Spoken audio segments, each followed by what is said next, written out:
Good evening and thank you for joining us for KREM 2 News at 5 tonight. I'm Mark Hanrahan. First up, today in Post Falls, purple balloons drifted into the sky as the North Idaho community honored 16-year-old Lexi Haynes. She was a sophomore at Post Falls High School and died in a car crash last week. KREM 2's Regan Gallo has been following this story and brings us more tonight. I think I'm gonna miss the most her coming into my room every night, begging me to take her to go get ice cream.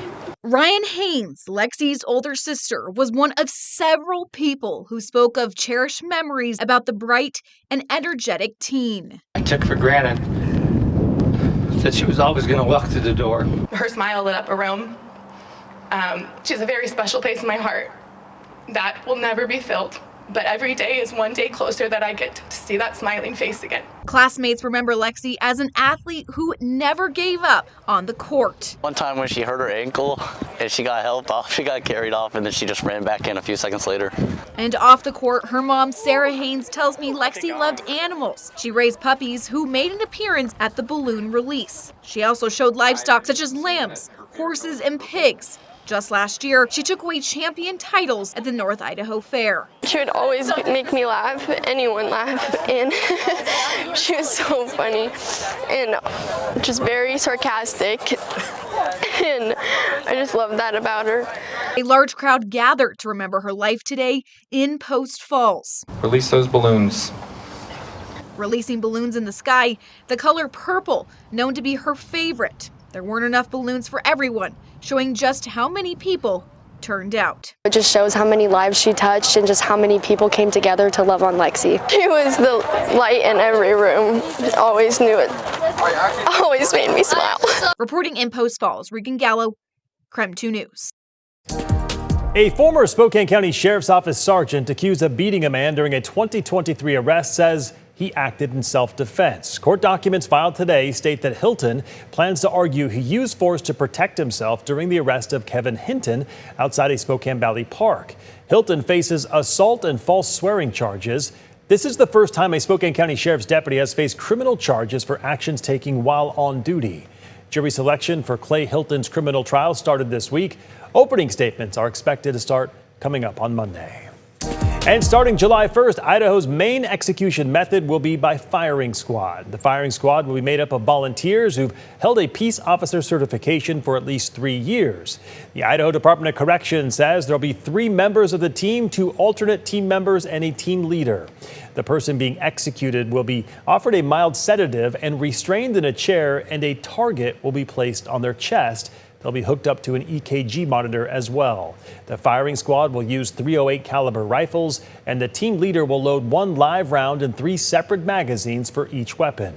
According to a DOC spokesperson, they'll fire simultaneously 10 yards from the prisoner. Participation by correction staff is voluntary, and they may withdraw at any time. They'll all have to go through annual trainings. And for a more expansive list of regulations by the Idaho Department of Corrections, you can read more about this story on our website, KREM.com. Taking a live look right now at the Maple Street Bridge tonight. Construction will start in just about an hour at 6 o'clock, and that bridge will be closed for an estimated 2 weeks. As for detours, you'll want to either take Monroe Street or Division. If you're north of the bridge, you'll want to take Boone Avenue, and if you're south, you'll take 4th Avenue. For a more in-depth look at those detours, just head to our website, KREM.com. All right, let's switch gears and get our first check of the forecast at 5 o'clock. We'll head outside right now to the Outdoor Weather Center with meteorologist Michelle Boss. Michelle, it looks like a beautiful evening out there tonight. I am getting my vitamin D out here and really enjoying it. We've got lots of blue skies out here downtown. Also, just seeing a few clouds out there. Wind not too bad today. We've had gusts 20 to 25 miles per hour, but overall, not a terribly windy day. We've had plenty of those this month, with satellite and radar showing clear skies all across the inland northwest. Seeing a little bit of cloud cover north of the border. We'll be watching the northeast mountains in North Idaho for the potential for a few showers tomorrow afternoon, but outside outside of that, we are really entering into an extended dry period, and we may not see any significant chance of rain for the next 7 to 10 days. Temperature-wise, we are back into the 70s, low 70s for Spokane and Coeur d'Alene, 70s up north in Sandpoint, and even lower 70s in Libby, and a couple of 80s popping up. Lewiston, Pomeroy, Othello checking in around 80 degrees. That looks like Omak was 80 as well. But lots of sunshine this evening, sunset just before 9 o'clock. So enjoying those longer days as we head towards the solstice. Clear skies for tonight, lows in the upper 40s to around 50. And we've got sunshine in 70s tomorrow, isolated showers, brief showers, and then sunshine for Saturday and Sunday, highs in the mid 70s to around 80. All right, sounds good, Michelle. We'll check back in with you later in the broadcast tonight. As discussions continue about the possibility of a large data center coming to Eastern Washington, those who represent blue-collar workers say the project could bring more than just new technology to the region. One industry watching closely is the electrical trade, where demand for skilled workers is growing. KREM 2's Christian Garza spoke with local union leaders about what a data center like this could mean for the region's workforce. Christian. Data centers are often talked about in terms of power usage and potential developmental impacts to surrounding areas. But for electricians and other utility people who do data centers represent something else, and that's opportunity.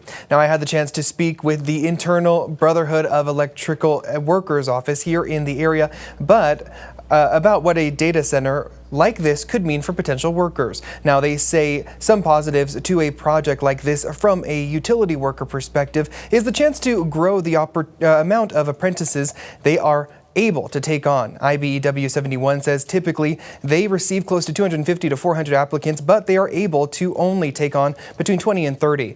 The office says this sort of project would just amplify the amount of people able to work in this field. Another positive for them would be the fact that this project would be closer to home. IBEW 71 says based on a recent internal study, over a 5-year period, Washington and Oregon workers made close to $5 billion collectively working on data centers across the Pacific Northwest, meaning that if a data center came to Eastern Washington, the local economy would benefit as well. Randy Curry, the business manager for IBEW 191 in the more central Washington region, says he actually got his start working on a data center 20 years ago.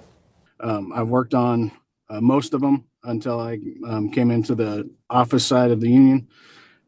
It's helped me raise my family of 4. It's helped numerous people in the communities be able to develop skills that weren't necessarily the college route through the apprenticeship. That's allowed people to, raise their families, build a career, and be able to have a family wage job that allows you to be able to support all that. Curry says the preconceived notion that working on data centers is a short-term job is false because these facilities need constant upgrades, meaning all types of work for people across the inland Northwest, while the use of water has also become a main talking point with the potential data center. IBEW says these projects are built with a closed loop, meaning advances have allowed them to reuse water to cool these centers off instead of constantly taking more resources from their surrounding areas. Again, we don't know where this new data center will be potentially built, but Avista says they will be releasing more information regarding the project in the coming days. In Spokane, Christian Garza, KREM 2 News. All right, Christian, thank you. And we reached out to Representative Michael Baumgartner for a response to a potential data center here in Eastern Washington. His statement reads in part, quote, "They shouldn't be forced into communities that don't want them, and they should not increase electricity rates or water rates for homeowners. We also need to make sure that we have a moral, ethical, and legal framework around AI supercomputing technology," unquote. Coming up, the Safe and Healthy Spokane Task Force released its recommendations for the region's approach to public safety and behavioral health. What we learned from that task force still ahead. Then the wait is over. The World Cup has officially arrived. We got a preview of tomorrow's first game for the U.S. Stay with us. We're back after a quick break.